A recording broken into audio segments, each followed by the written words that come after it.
In the realm of Helldivers 2, players are encountering a distressing issue. There's no native option to reclaim lost loadouts or customize characters. Reports have surfaced regarding resets of emotes and titles post-mission, hinting at a probable saving glitch affecting customization aspects. To tackle this, reporting the bug stands out as the most impactful step. By alerting the developers, they can prioritize a solution in forthcoming updates. Submitting a bug report through official channels or relevant forums is key.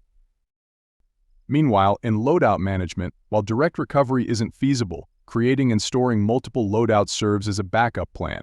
This way, if a reset occurs, players can swiftly switch to a pre-established setup.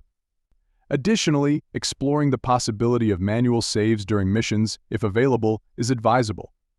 By setting a manual save point before customization, it might act as a restore point in the event of a reset, depending on game mechanics. Cloud saves, if supported, should be enabled to potentially safeguard character data on the cloud. Understanding the specifics of reloading mechanics is crucial, though information on Helldivers 2 may be limited. Generally, reloading is initiated by a designated button, with weapons possibly featuring unique reload animations or mechanics. Staying updated via official channels and refraining from unofficial tools or mods are essential practices. With these strategies, players can navigate the situation until a permanent fix is implemented.